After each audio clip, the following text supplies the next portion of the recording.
School വിദ്യാർത്ഥികളുടെ മർദ്ദനമേറ്റ 10ാം ക്ലാസ്സുകാരൻ മരിച്ചിരിക്കുകയാണ്. പുലർച്ചെ 12:30 കൂടിയാണ് വിദ്യാർത്ഥിയുടെ മരണം സ്ഥിരീകരിച്ചിരിക്കുന്നത്. ഇതുമായി ബന്ധപ്പെട്ട ശബ്ദ സന്ദേശം കൂടി ലഭിച്ചിട്ടുണ്ട്, അതിലേക്ക് കൂടി. പിന്നെ ഫഹദേ, ഞാനൊരു കാര്യം പറഞ്ഞു. ഷാബാസിനെ ഞാൻ കൊല്ലുന്നു. അത് ഞാൻ പറഞ്ഞു അവൻ്റെ കണ്ണൊന്ന് പോയോ കിട്ടോ? ഈ കണ്ണൊന്നും ഇല്ലോ. കൂട്ടത്തിൽ മരിച്ചു കഴിഞ്ഞാലും വലിയ വിഷയമൊന്നും അത് കേസെടുക്കുമല്ലോ പോലീസ്. കാരണം ഓരോ ഇങ്ങോട്ട് വന്നത് അവിടെ കേസ് ഉണ്ടാവില്ല, കേസ് തള്ളി പോകും. കാരണം ഓരോ ഇങ്ങോട്ട് വന്നത് അതിന് ഇവരൊന്നും ഇല്ല വെച്ചാൽ നാഫീനല്ല വെച്ചത്. 2 ദിവസം കേട്ട് അത് മാത്രമല്ല. ഇഞ്ചിൻ്റെ പറയടാ, ഫുള്ള് അലമ്പായിക്കുന്ന കേട്ട്. എൻ്റെ സീൻ്റേതാ ഈ ഇങ്ങനെ ചൊറ ഒഴിവാക്കിക്കൊണ്ടാ. ഇങ്ങനെയാണ് ഞാൻ വിചാരിച്ചില്ല. ഇങ്ങനെ ഒഴിവായിക്കൊണ്ടോ. എന്താ എനിക്കെന്താ പ്രശ്നമുണ്ടോ? ഹലോ ഷാബാസേ, എന്തേലുണ്ടേ പൊരുത്തപ്പെട്ടാട്ടോ. ഞാൻ എന്നോട് കുറേ പറഞ്ഞല്ലേ മോനെ, ഞങ്ങൾ ചൊറക്ക് നിൽക്കില്ല. ഇനി പിന്നെയും പിന്നെ ഫഹദേ, ഞാനൊരു കാര്യം പറഞ്ഞു. ഷാബാസിനെ ഞാൻ കൊല്ലുന്നു. അത് ഞാൻ പറഞ്ഞു അവൻ്റെ കണ്ണൊന്ന് പോയോ കിട്ടോ? ഈ കണ്ണൊന്നും ഇല്ലോ. കൂട്ടത്തിൽ മരിച്ചു കഴിഞ്ഞാലും വലിയ വിഷയമൊന്നും അത് കേസെടുക്കുമല്ലോ പോലീസ്. കാരണം ഓരോ ഇങ്ങോട്ട് വന്നത് അവിടെ കേസ് ഉണ്ടാവില്ല, കേസ് തള്ളി പോകും. കാരണം ഓരോ ഇങ്ങോട്ട് വന്നത് അതിന് ഇവരൊന്നും ഇല്ല വെച്ചാൽ നാഫീനല്ല വെച്ചത്. 2 ദിവസം കേട്ട് അത് മാത്രമല്ല.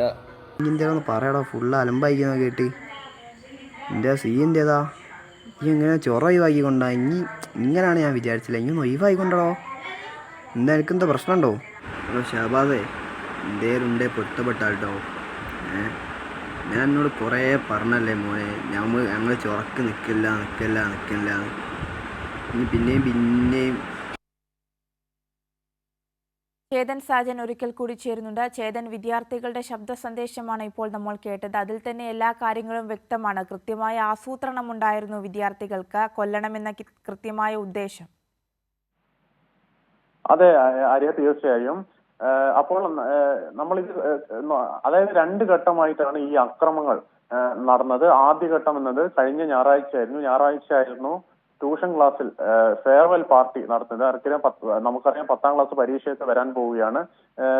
ട്യൂഷനൊക്കെ ഏകദേശം അവസാനിച്ച ഘട്ടത്തിലാണ് ഫെയർവെൽ പാർട്ടി നടത്തിയത്. ഈ പാർട്ടിക്കിടെ ഈ MJ ഹയർ സെക്കൻഡറി സ്കൂളിലെ വിദ്യാർത്ഥികൾ കപ്പിൾ ഡാൻസ് ചെയ്തു.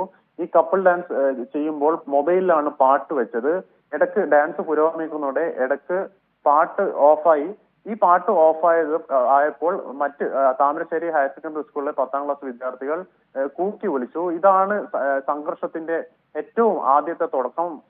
സംഘർഷം പെട്ടെന്ന് തന്നെ രൂപപ്പെട്ടെങ്കിലും ട്യൂഷൻ സെന്ററിലെ അധ്യാപകർ ഇടപെട്ട് രംഗം ശാന്തമാക്കുകയായിരുന്നു. ശേഷമാണ് ഈ MJ ഹയർ സെക്കൻഡറി സ്കൂളിലെ വിദ്യാർത്ഥികൾ ഇതിന് പ്രതികാരം ചെയ്യണം, തിരിച്ചടിക്കണം എന്നുള്ള ചിന്ത ഉണ്ടാവുന്നത്. ഇതിന്റെ ഭാഗമായിട്ടാണ് ഈ ഇൻസ്റ്റാഗ്രാമിൽ ഗ്രൂപ്പൊക്കെ ഇവർ ഉണ്ടാക്കുന്നതും അതുപോലെ തന്നെ എപ്പോൾ തിരിച്ചടിക്കണമെന്നുള്ള കാര്യങ്ങളൊക്കെയുള്ള ചർച്ച നടക്കുന്നതും. ഇതിന്റെ ഈ സ്ക്രീൻ റെക്കോർഡിംഗ് ആണ് നമ്മളിപ്പോൾ പുറത്തുവിട്ടിരിക്കുന്നത്.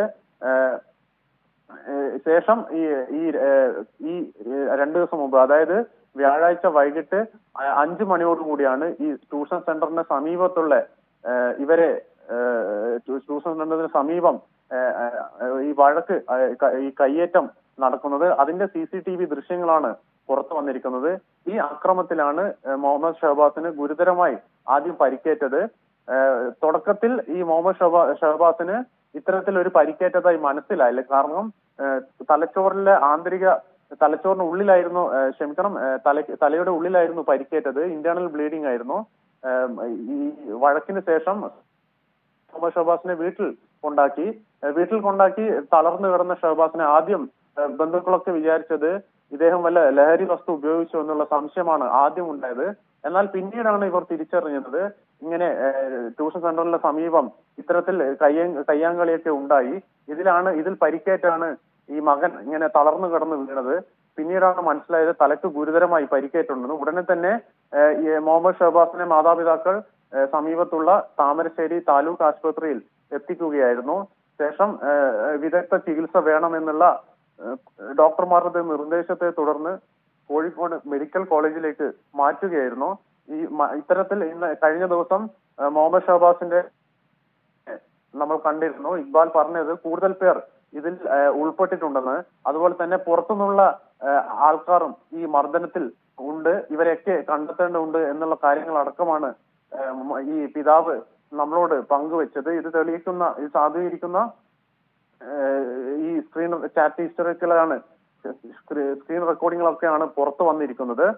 ഏതായാലും ഇപ്പോൾ താമരശ്ശേരി പോലീസ് 5 പേരെയാണ് പ്രാഥമികമായി കസ്റ്റഡിയിൽ എടുത്തിരിക്കുന്നത്. ഇവരെ വിശദമായി ചോദ്യം ചെയ്യേണ്ടതുണ്ട്. മറ്റ് അക്രമത്തിൽ പുറത്തുനിന്ന് ആരെങ്കിലും ഒക്കെ ഈ അക്രമത്തിൽ പങ്കെടുത്തിട്ടുണ്ടോ, അതുപോലെ തന്നെ ഈ ആക്രമണത്തിൽ ഉപയോഗിച്ച ആയുധങ്ങൾ അതെന്തൊക്കെയാണ്, അത് എവിടെയൊക്കെയാണ് ഉള്ളത്, അത് എവിടെയാണ് ഇപ്പോൾ സൂക്ഷിച്ചിരിക്കുന്നുള്ള കാര്യങ്ങളടക്കം പരിശോധിക്കേണ്ടതുണ്ട്. ഇതടക്കം വരും ദിവസങ്ങളിൽ പുറത്തു കൊണ്ടുവരുന്നുണ്ട്. നിലവിൽ ഇന്ന് രാത്രി 12:30 മരണം സംഭവിക്കുന്നത്. ഇനി നടക്കാനുള്ളത് പോസ്റ്റ്മോർട്ടമാണ്. അതിന്റെ സമയവും നിശ്ചയിച്ചിട്ടില്ല. പോസ്റ്റ്മോർട്ടത്തിന് ശേഷമായിരിക്കും മൃതദേഹം ബന്ധുക്കൾക്ക് വിട്ടുകൊടുത്ത് ഈ മൃതദേഹം സംസ്കരിക്കുക. അപ്പോൾ ഈ പോസ്റ്റ്മോർട്ടത്തിന്റെ സമയക്രമം അനുസരിച്ചായിരിക്കും. ശരി ചേതൻ, എന്തായാലും കോഴിക്കോട് താമരശ്ശേരിയിൽ വെൽഫെയർ പാർട്ടിക്കിടെ സ്കൂൾ വിദ്യാർത്ഥികളുടെ മർദ്ദനമേറ്റ 10ാം ക്ലാസ്സുകാരൻ മരിച്ചു. 12:30 മരണം സംഭവിച്ചത്. വിവരങ്ങൾ നൽകുകയായിരുന്നു ചേതൻ സാജൻ.